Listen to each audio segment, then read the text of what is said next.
வணக்கம். திராவிட முன்னேற்றக் கழகத்தின் தலைவரும் தமிழக முதல்வருமான ஸ்டாலின் அவர்களை தூக்க டெல்லி மேலிடம் தற்பொழுது புதிய அறிவிப்பு ஒன்றை வெளியிட்டுள்ளது. ஒட்டுமொத்த அமலாக்கத்துறை அதிகாரிகளும் முதலாவதாக திமுகவில் இருக்கக்கூடிய அமைச்சர்கள் பட்டியலிட்ட வழக்குகள் அனைத்தையும் உடனடியாக விசாரணை செய்ய வேண்டும். நேற்று கூட அமைச்சர் பொன்முடி அவர்களது சொத்து குவிப்பு வழக்கு ஜூலை 22ஆம் தேதி மாற்றப்பட்டுள்ளது. நாட்களை கடத்துவதால் எந்த ஒரு பயனும் இல்லை. உடனடியாக விசாரணையை முடிக்க வேண்டும், தண்டனையை உறுதி செய்ய வேண்டும்.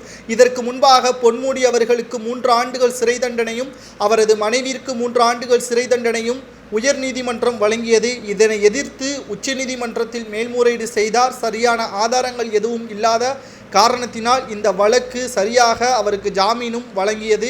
மேலும் அவர் பதவியிலும் நீடித்துள்ளார். தற்பொழுது மீண்டும் ஆதாரங்கள் அனைத்தும் கச்சிதமாக அமைச்சர் பொன்முடி உட்பட அவரது மனைவியும் சிறையில் அடைப்பதற்கான ஏற்பாடுகளை செய்யுங்கள் என்றும் ஜூன் 22ஆம் தேதி இறுதி தீர்ப்பாக இருக்க வேண்டும் என்றும் டெல்லி மேலிடம் உத்தரவுகளை பிறப்பித்திருப்பதாகவும் தற்பொழுது தகவல்கள் வெளியாகியிருக்கிறது.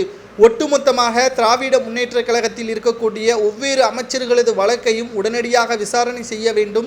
அமைச்சர் சேகர் பாபுவாக இருக்கட்டும், அமைச்சர் தங்கம் தென்னரசாக இருக்கட்டும், உதயநிதி ஸ்டாலின் அவர்களது சனாதன வழக்காக இருக்கட்டும், ஒவ்வொன்றையும் துல்லியமாக ஆதாரத்துடன் விசாரணை செய்து இறுதி தீர்ப்பை எட்டும் முறையில் அமலாக்கத்துறை அதிகாரிகள் விசாரணையை முடிக்க வேண்டும் என்று டெல்லி மேலிடம் உத்தரவுகளை பிறப்பித்திருப்பதையும் நம்மால் பார்க்க முடிகிறது. இந்த சூழ்நிலையில் நாளை காலை 11 மணி அளவில் தமிழக சட்டப்பேரவை கூட உள்ளது.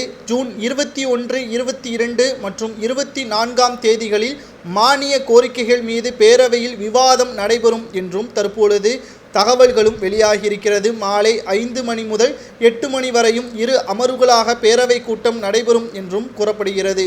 இதற்கு பிறகு நிச்சயமாக ஸ்டாலின் அவர்களை தூக்குவதற்கான ஏற்பாடுகள் செய்ய வேண்டும். ஒவ்வொரு அமைச்சர்களது கதையை முடித்தால் மட்டும்தான் 2026 சட்டமன்ற தேர்தலில் பாஜகவின் ஆதிக்கம் தமிழகத்தில் இருக்கும். இல்லை என்றால் தமிழகத்தில் 40 தொகுதிகளில் திமுக வெற்றியடைந்தது போல் 2026 சட்டமன்ற தேர்தலில் 200 தொகுதிகளுக்கு மேலாக திமுக வெற்றியடைவதற்கான வாய்ப்புகள் இருப்பதாகவும் செய்திகளையும் நம்மால் பார்க்க முடிகிறது. ஒட்டுமொத்தமாக ஸ்டாலினை தூக்குவதற்கு முடிவு செய்துவிட்டார்கள். அது சில வாரங்கள் நீட்டிக்கப்படலாம் அல்லது சில மாதங்கள் நீட்டிக்கப்படலாம் என்ற தகவல்களும் தற்பொழுது வெளியாகி இருக்கிறது.